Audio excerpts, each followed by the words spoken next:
2, 3, start.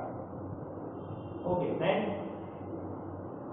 Today we are going to start our main subject, accountancy. In accountancy, we know very well that in accounts we make or maintain the accounts, that means हमारी simple language में हिसाब किताब कितने पैसे आए कितने पैसे गए, बस वो हमें देखना है, दैट्स अकाउंट।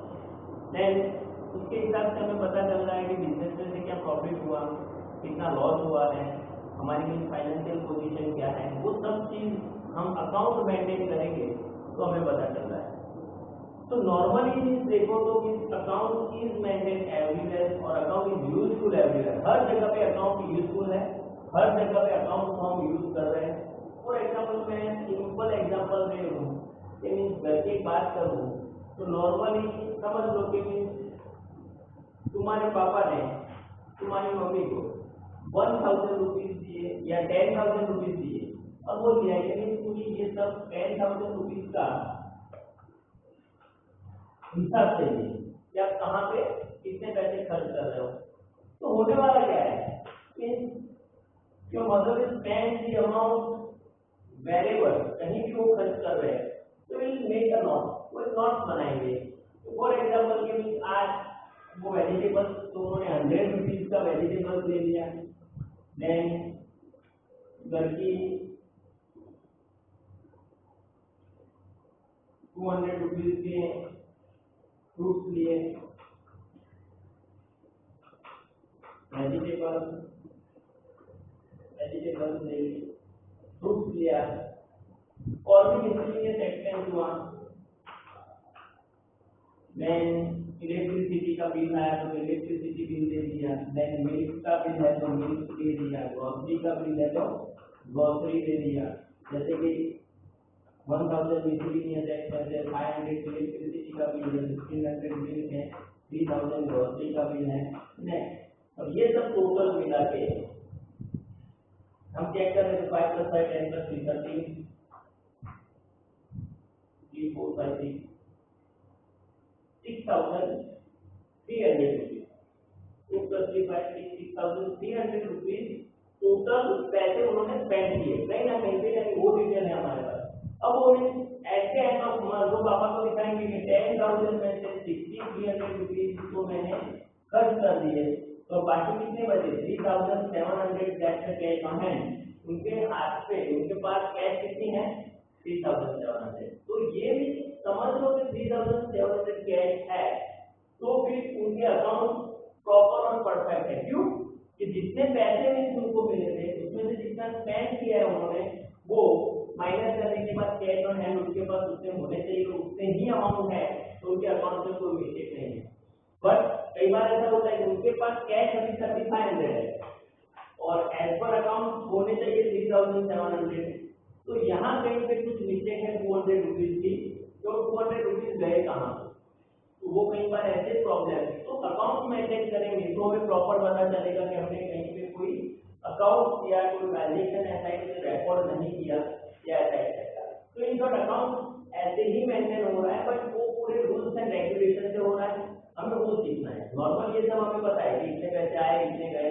पापा ने फॉर एग्जाम्पल कोई बुक परचेज करने के लिए 2,000 रुपीज दे के बोला कि जाओ भाई मार्केट में जाके बुक परचेज करके आ जाओ, तो तुम गए मार्केट में और 2,000 में से 1,800 रुपीज की book, notebook, then stationery etcetera सब मिला के हुआ, तो तुम्हारे पास कितनी कैश है 1,800 में से, सॉरी 2,000 में से 1,800 एक्सपेंस को लेस करके 200 रुपीज जो बच गए वो तुम पापा को रिटर्न कर रहे हो। चलो दैट्स द रिमेनिंग अमाउंट, ये मेरे पास बाकी बच गए टोटल एक्सपेंस माइनस करने के बाद।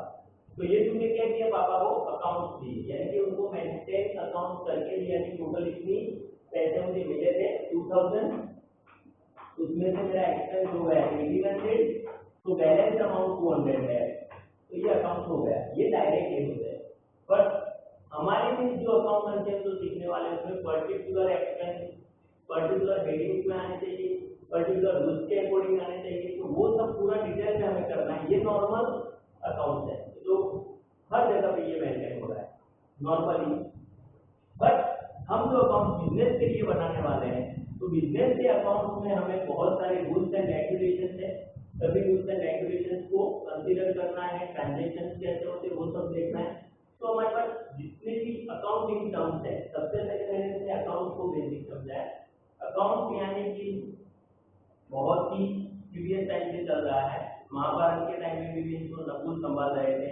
ऐसा बहुत कुछ है कि जितने भी किंगडम्स है वहां पे भी जो फाइनेंस का एक फाइनेंस मिनिस्टर रहता है वो सब कुछ संभाल रहे थे, क्योंकि कितनी इनकम हो रही है वो स्वयं तो स्टेट है उसका और कितना एक्सपेंस है तो वो सब मेंटेन होता था। तो हमें भी यहाँ पे हमारे बिजनेस के लिए अकाउंट लिखने हैं। डिफरेंट डिफरेंट टाइप के बहुत बिजनेस है, सोल प्रोप्राइटर होता है, पार्टनरशिप होता है, कंपनी फॉर्म होता है, देन एनटीसीबी होते हैं, बहुत सारे टाइप के डिफरेंट बिजनेस के लिए। जैसे कि ज्वाइंट कंपनी है तो कंपनी में होल्डिंग कंपनी के लिए अलग है, एडमिशन का, रिटायरमेंट का, बहुत सारे डिफरेंट डिफरेंट टाइप के बिजनेस जो हो रहे हैं उसमें जो पॉइंट्स आ रहे हैं उसके अकॉर्डिंग हमें डिफरेंट डिफरेंट वे से और उनकी जो मेथड है वो मेथड अप्लाई करके हमें अकाउंट मेंटेन करने हैं। तो डिटेल में ये चैप्टर या ये सब्जेक्ट बहुत ही वास्ट सब्जेक्ट है, उसे पूरा डिटेल में हमें अच्छे से समझना है। तो let's start the accounting terms of the account. सबसे पहले हमें बिजनेस के अकाउंटिंग टर्म्स पता होने चाहिए। जैसे मेडिकल में एडमिशन ले रहे हो तो मेडिकल टर्म्स अच्छे से आने चाहिए, इंश्योरेंस है तो इंश्योरेंस के टर्म्स, बैंकिंग हो तो बैंकिंग के टर्म्स होते हैं। ऐसे यहाँ भी अकाउंटिंग टर्म्स है जो हमारे अकाउंटिंग यानी जो कॉन्सेप्ट ट्रांजेक्शन उसे क्लियर करेंगे तो हमारा माइंड एकदम सेट हो जाएगा क्लियरली, तो हमें रिकॉर्ड करने में वो ट्रांजेक्शन को समझने में बहुत ही इजी रहेगा। तो first will start the accounting terms. ये अकाउंटिंग टर्म्स हमारे लिए बहुत ही इंपॉर्टेंट है, तो फर्स्ट हम अकाउंटिंग टर्म से ही स्टार्ट करेंगे। तो सबसे पहला अकाउंटिंग टर्म बिजनेस ट्रांजेक्शन। सबसे पहला अकाउंटिंग टर्म कौन सा है हमारा, तो business transaction is the first business transaction. First accounting term है हमारा बिजनेस ट्रांजेक्शन।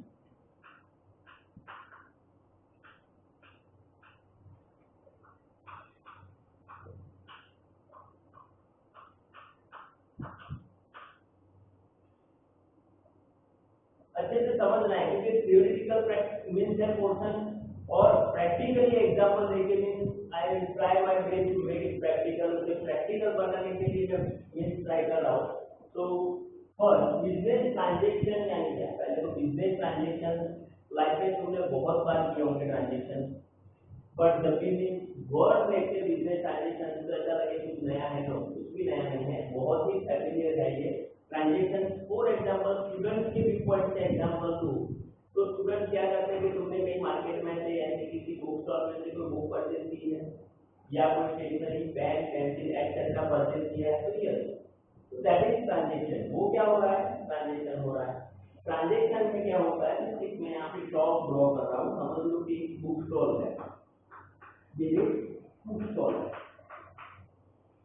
और यहाँ पे स्टूडेंट है, स्टूडेंट है कोई ए करके नाम मेंशन कर देते हैं, देखिए ए अरिहंत करके कोई स्टूडेंट है, ये जो पर्टिकुलर बुक स्टॉल में बुक परचेज करने जा रहा है, वहां जाके उसने बोला कि मुझे 11 कॉमर्स का बुक सेट चाहिए, तो ये बुक सेट बुक स्टॉल वाले ने 11 कॉमर्स के बुक सेट उनको दे दिए, बुक का सेट पूरा, तो ये तुम्हारा बुक सेट है भाई, ये पूरा बुक सेट दे दिया। तो ये प्रोडक्ट यानी गुड उसके एक्सचेंज में इन्हें उसको क्या दिया, पैसे, दैट मींस टू पे कितनी अमाउंट हुई, तो 460 रुपीस, तो ये 460 रुपीस ए है, and A paid to book stall और बुक होल्डर, बुक यानी सॉरी शॉपकीपर को उसने दिए, तो शॉपकीपर को उसने 460 रुपीस दिए क्योंकि बुक की वैल्यू हो रही थी 460 रुपीस, तो that is called a transaction. ये क्या हो रहा है, exchange of good and service, exchange of good and service against money, तो that is called a transaction. Transaction क्या है, तो हम किसी भी गुड्स और सर्विस को प्रोवाइड कर रहे हैं और उसके एक्सचेंज में हमें पैसे मिल रहे हैं, तो that's called a transaction. Transaction दो टाइप के हैं, पैसे नहीं भी मिल रहे बट फ्यूचर में मिलने वाले हैं, वो क्रेडिट ट्रांजैक्शन है, वो बाद में डिस्कस करते हैं, but it's also called a transaction. जब भी अगेन रिपीट कर रहा हूँ, then when the goods and service provided or received against money, that is called a transaction. वो हमारा बिजनेस का ट्रांजेक्शन हुआ। नाउ ट्रांजेक्शन के टाइप कितने हैं? तो normally economic and non economic से हम स्टार्ट करते हैं बेसिक से कि भाई ट्रांजेक्शन क्या है। तो ट्रांजेक्शन में सबसे पहले there are two type of transaction, business में ही, पर ट्रांजेक्शन की बात कर लूँ तो ट्रांजेक्शन में एक है इकोनॉमिक ट्रांजेक्शन, इकोनॉमिक ट्रांजेक्शन, और एक ट्रांजेक्शन है वो है non economic transaction, non economic transaction. समझ लेना अच्छे से। यहाँ से ये स्टार्ट हो रहा है। फर्स्ट ऑफ ऑल तुम्हारे सामने अकाउंट में ट्रांजेक्शन भी दिए होंगे, तो ट्रांजेक्शन से सबसे पहला हमारा स्टेप होगा कि आइडेंटिफाई द ट्रांजेक्शन इकोनॉमिक और नॉन इकोनॉमिक। तो उसके लिए क्या रूल्स है, उसकी क्या डेफिनेशन है? तो सिंपल है उसे आइडेंटिफाई करने के लिए। तो the transaction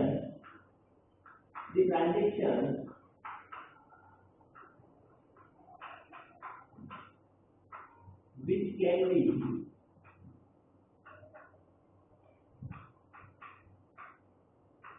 measured in terms of money, in the terms of money, is called economic transaction. Economic transaction. Again, the transaction which can be measured in terms of money, in the terms of money is called economic transaction. And non-economic transaction, the transaction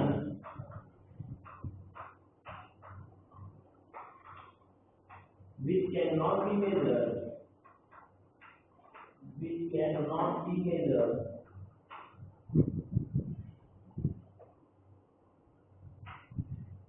in terms of money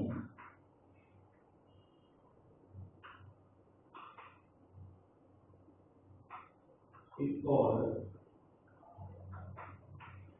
non-economic.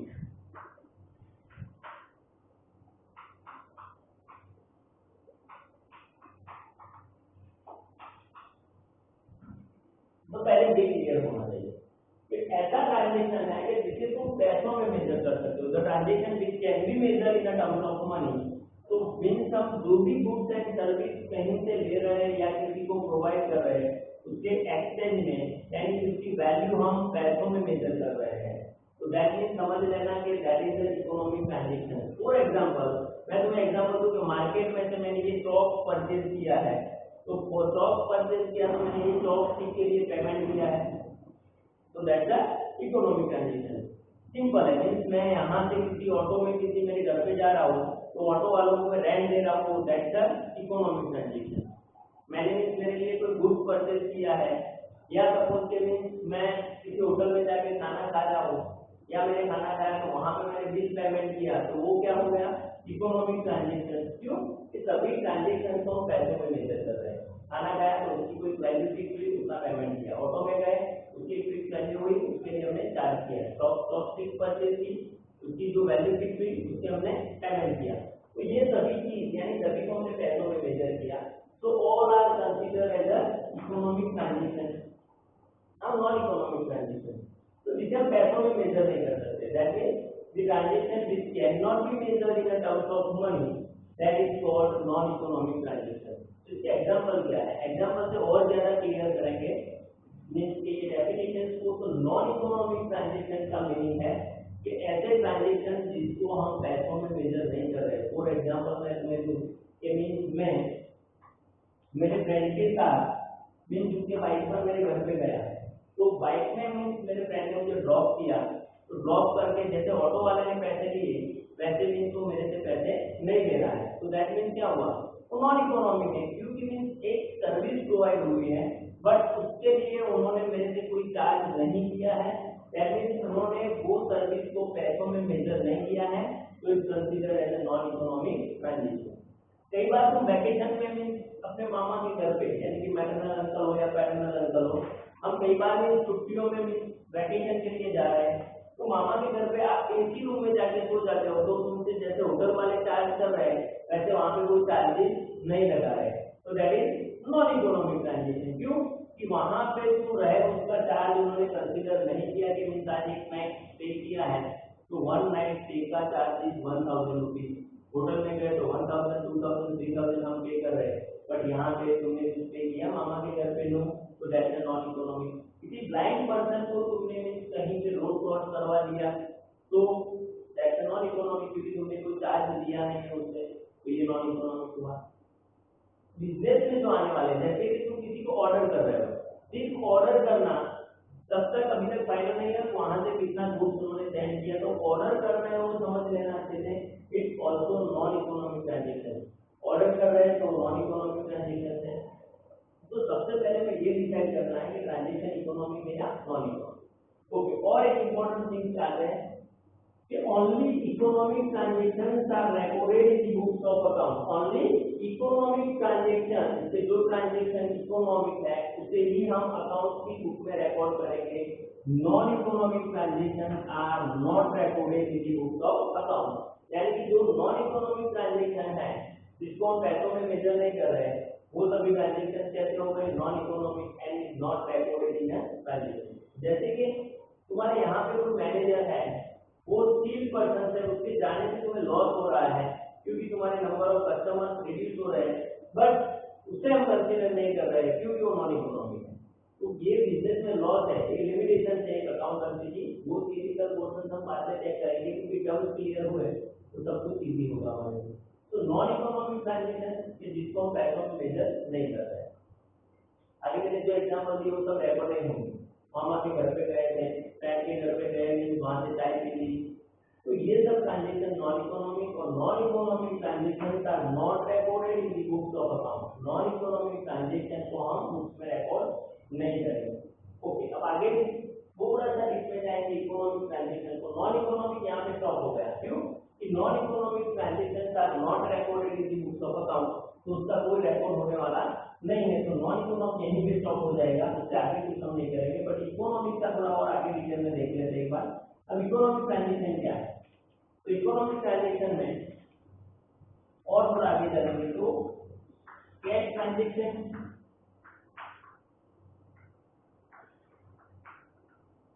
और friend transaction.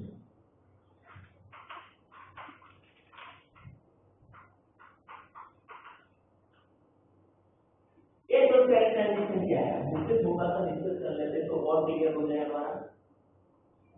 Cash transaction में होता क्या है, तो in cash transaction the amount is paid on the spot or at the same time, that is called a cash transaction। जैसे मैंने यहाँ पे क्लिक परचेज इमीडिएटली पैसे दिए, जैसे किसी ने मेरे से कोई सर्विस की तो इमीडिएट मुझे पैसे दिए, तो that is called a cash transaction. Credit transaction क्या है, तो credit transaction means the amount of the transaction is to be paid in the future any future date, that is called a credit transaction। कभी example लेते हैं तो clear हो जाए।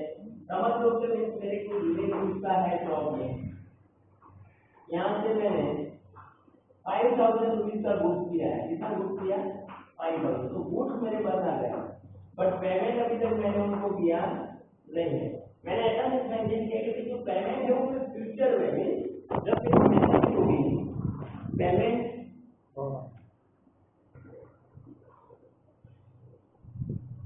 Yes, तो क्रेडिट ट्रांजेक्शन में ये मीन्स क्या हो रहा है कि वो 5000 मीन्स मैं उनको मेरी सैलरी जब आने वाली है तब उनको पेमेंट करने वाला हूँ। तो ये मीन्स सपोज कि मेरे रिलेटिव की या किसी फ्रेंड की शॉप है, तो वो बोल रहे ओके जब भी सैलरी होगी तब वो पेमेंट करना, तो अभी तक पेमेंट मैंने नहीं दिया। क्रेडिट ट्रांजेक्शन में समझना क्या हो रहा है, हमने गुड्स और सर्विस इज टेकन, गुड्स और सर्विस ले रहे, but the payment is made in any future date, जो पेमेंट है वो फ्यूचर की किसी डेट पर हम पेमेंट करने वाले हैं, that is called a credit transaction.